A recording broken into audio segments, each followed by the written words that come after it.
আর বৃন্দাবনে এসে আচার কি বললেন ভগবানের শ্রীরাতুল রাঙা চরণে, বিপ্র কহে বিগ্রহ তুমি চলো মোর সঙ্গে, বিপ্র কহে বিগ্রহ তুমি চলো মোর সঙ্গে, বিপ্র কহে বিগ্রহ তুমি চলো মোর সঙ্গে, বিপ্র কহে বিগ্রহ তুমি চলো মোর সঙ্গে, আমার হয়ে সাক্ষী দিয়ে আমার কথা বলো, আমার হয়ে সাক্ষী দিয়ে আমার কথা বলো, নইলে তোমায় ছাড়বো না হে, নইলে তোমায় ছাড়বো না হে, তোমায় ছাড়বো না হে, নইলে তোমায় ছাড়বো না হে, আমার হয়ে সাক্ষী দেবে নইলে তোমায় ছাড়বো না হে, আমার হয়ে সাক্ষী দেবে নইলে তোমায় ছাড়বো না হে।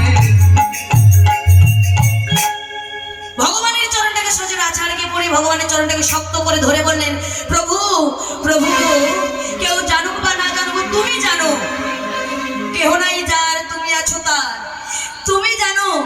বড় বিপ্র আমাকে কথা দিয়েছিল তিল তুলসী হাতে নিয়ে ওনার কন্যা রাজশ্রীর সঙ্গে আমার বিবাহ দেবেন, কিন্তু বাড়িতে গিয়ে উনি অস্বীকার করছেন। প্রভু প্রভু তুমি চলো, তুমি আমার ওই সাক্ষী দেবে, চলো তুমি তো সাক্ষী আছো, বলো তুমি চলো চলো, তুমি যদি আজকে আমার সঙ্গে না যাও তোমার চরণে আচার কি আমি পড়ে আমি আমার জীবনটাই শেষ করে দেব। ভগবান বললেন সর্বনাশ, আমার চরণে এক ভক্ত আচারকে পড়ে তার জীবন শেষ করে দেবে, তাহলে দেখতে দেখতে আমার ভক্তের জীবন নষ্ট হয়ে যাবে, আমি তো এটা চাই না। ভগবান দৈববাণী করে বললেন, ঠিক আছে বিপ্র, তুমি যখন আমাকে সাক্ষী করে নিয়ে যাবে তুমি যাও, তুমি গিয়ে ওই জায়গায় দাঁড়িয়ে আমাকে স্মরণ করবে, আর আমি সেখানে আকাশ দৈববাণী করে সকলের সামনে সাক্ষী দেব। ছোট বিপ্র বলেন, না না না, এ তো হবে না, তোমাকে তুমি সঙ্গে করে নিয়ে যাব। ভগবান বললেন, আমাকে তুমি সঙ্গে করে নিয়ে যাবে কি করে, আমি তো হাঁটতে চলতে পারি না।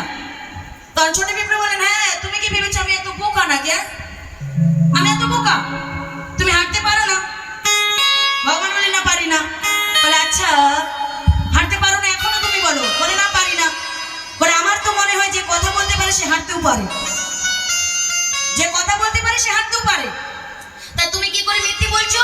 তুমি হাঁটতে পারো না, তুমি কথা বলতে পারছো মানে তুমি হাঁটতে পারবে, তুমি তাই মানে আমার সঙ্গে চালাকি করছো যাবে না বলে। তবে আমি এই বলে দিলুম, তুমি যদি আমার সঙ্গে না যাও তোমার চরণে আমি আমার জীবন শেষ করে দেবো। ভগবান বলেন, সর্বনাশ, আমি একজন ডেঞ্জার মাওবাদীর মাল্লায় পড়েছি, আমি যেতে চাইছি না আর আমাকে ছাড়ছি না। বলেন, ঠিক আছে, তুমি যখন বলছো যে আমি কথা বলতে পারি মানে আমি হাঁটতে পারি, আচ্ছা বেশ আমি হাঁটতে পারি, কিন্তু আমি তো তোমার সঙ্গে যাব, কিন্তু যাওয়ার আগে তোমার সঙ্গে আমার একটা এগ্রিমেন্ট হয়ে যাবে। বলে, কি? না, তুমি থাকবে আমার সামনে, আমি থাকবো তোমার পেছনে, তুমি হাঁটবে আমিও হাঁটবো, আমার উপরের ধ্বনি তুমি শুনতে পারে, এই শুনে শুনে তুমি এগিয়ে যাবে, কিন্তু যেখানেই দাঁড়িয়ে তুমি পেছন ফিরে তাকাবে সেখানেই আমি থাকবো, আর আমি যাব না। ভক্ত বলেন, বেশ, তোমার নপুরের আওয়াজটা শোনা যাবে তো? হ্যাঁ, নপুরের আওয়াজ শোনা যাবে।